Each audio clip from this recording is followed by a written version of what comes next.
Today we'd like to talk about our Kune Kune herd. This is baby pig. Baby pig is kind of the runt out of the litter, or out of the whole herd.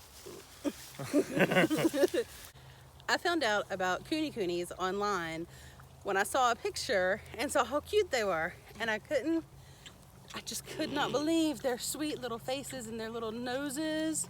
See that little nose? And how nice and docile they talked about them being. But we were already farming, and I knew that we wanted to do the large blacks. The large blacks are on the conservation list, and they're a heritage breed. And I knew that they were supposed to produce superior flavor to other pigs. So I knew that was what we wanted to do. But then we had these really cute, smaller, slower growing pigs. But I couldn't find a reason that Barry would let me get one. So we had to wait. I found out about them in 2018, but we didn't get any until this year. In the 1970s, the Kune was numbered around 18, but certainly less than 20 in the world. Two folks found the supposed 18 original pigs, and by the 1980s there were 50 pigs known to exist. From those pigs, all the Kunes in the whole U.S. and, as far as I know, the whole world have been bred.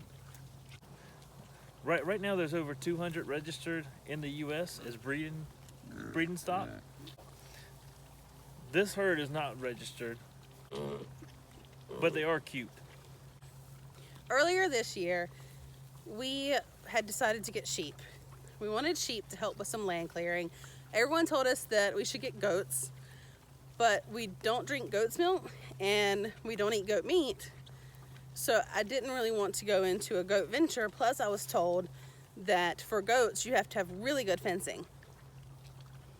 When we got the sheep, we had only got like 2 sheep. And unfortunately, we had issues with hoof rot because we had such a wet spring. And that led to a lot of issues with parasites and stuff like that. So unfortunately, the sheep had to go. They were too much upkeep and too hard to keep healthy. We ended up capitalizing on the sheep venture and had both sheep processed and put in the freezer While they were still healthy. After that, I saw where there was a person who was selling off all of their Kune Kune herd, and all of a sudden a really bright idea came. The idea came that maybe we would get the Kune Kunes and use them for land clearing.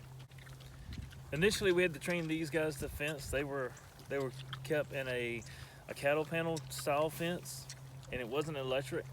So we ended up putting the whole herd in a training paddock that we have set up behind our feed barn until they could learn what an electric fence actually was and why it was important that they stayed in. That's never an easy venture. We had a couple nights where all the pigs got out and they were everywhere. We had some single escapees and they would run across the creek and talk to our neighbors. It was fun to train them. But once a pig is trained to hot wire or even a polynet fence like we have here, they're fairly easy to keep and move around as you need. All of our pigs are kept in electric, and it's a different mindset for people that's raised pigs in the past. But once you have a good pig that learns what electric fence is, the system works very well. We primarily use Premier 1 fencing, like seen back behind us here. This is what we tend to like. It works really good for doing pigs. This is the poultry net. The green is the poultry net. The circuit works with the dirt, so you do have to have some moisture in your soil and a grounding rod. But with that setup, the pig's going to make really good contact with the ground through its hooves, and it's got a nice soft spot in its nose to make the full connection, and that's the trick of keeping them in. Pigs have really tough skin, so if you have an electric that just hits their skin, it does not hold them in because their skin is so tough that they barely feel it. If a hot wire hits behind their ears, a pig will run straight, and then they're out. So you really have to keep it at the right level. They have to be able to hit right here at their nose because their snout is so sensitive, and you want it to hit on their feet, not their hooves. So for our large blacks, where they're really big, we're able to put our fencing at about 6 to 8 inches and 12 to 18 inches. But for these guys, they're so short. I don't know if you can see behind us. Their height prohibits us from being able to really get the right height of an electrical fence with just one strand. So the Premier fence really helps keep that and make sure that it hits them at the spot so that they don't get out. The Premier fencing that we use allows us to be able to move the fence, and it takes about maybe 20 to 30 minutes or so, where when we do a 2-strand for the big pigs, it takes us about 3 hours to set up the paddock. So we'd like to show you how docile these pigs are. This is our largest boar. We call him Beefy because he's kind of a chunk. We're not sure how old he really is. We would estimate him about 2.5 years old. But he's got big old tusk. He's not afraid of much, but he's really sweet.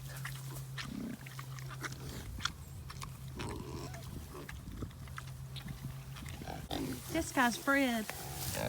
Fred Finstone.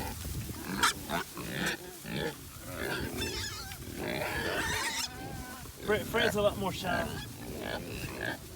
but he is a beautiful pig.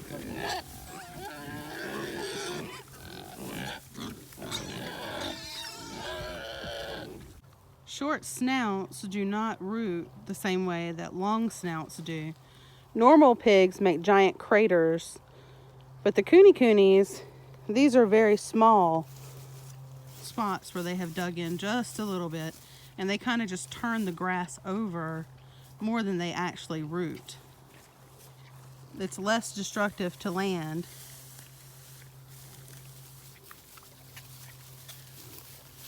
And they do a great job clearing. This is the pasture where they haven't been yet. And this is where they have.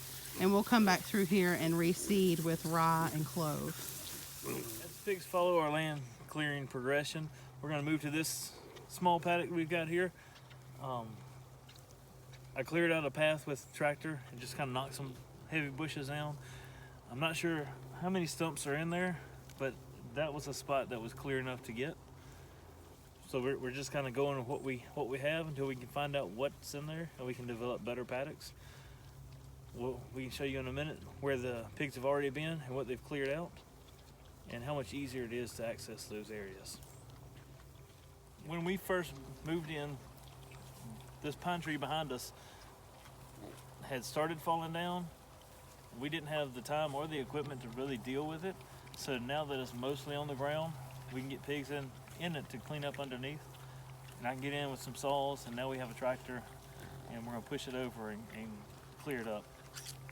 It would be nice if the pigs could do that for us, but realistically, that's just too big of a job for them.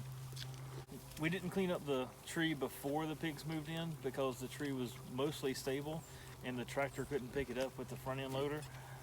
And I couldn't get to it from underneath to cut the limbs out, so I could move it with the tractor. You said it's still living? It is still living. It is a Virginia pine. It'll soon die from the roots being exposed. And then you'll have a bigger mess on your hands.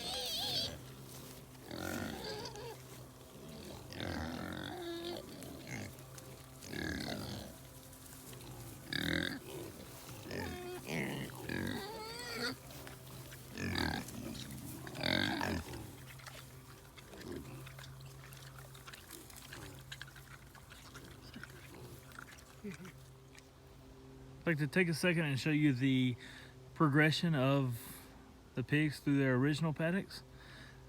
The fresh grass growing right there is where some 6 and 8 foot tall stickweed was growing. We had them paddocked in all the way past the oak and maple trees in the back. So you can kind of tell right back here. I do have some fence laid out for the next paddock, and this is a cedar stump that I had to dig out with the tractor. But right now we have grass growing back about a month and a half after we took them off. Moving directly down the hill. This is their second paddock that they were in. Most of it's covered up with a cedar tree and a cherry tree right now. But when we set them on there, you couldn't see under the cedar tree, and clearly we can see under the cedar tree right now. And then all the way down here, we have their current paddock. And then they're already cleared out a lot of the grass. They've taken up 2 tree stumps that were starting to rot. And now we can have cleared land there, and we can actually get equipment in there. Here we are moving our coonies into the current paddock from the previous paddock.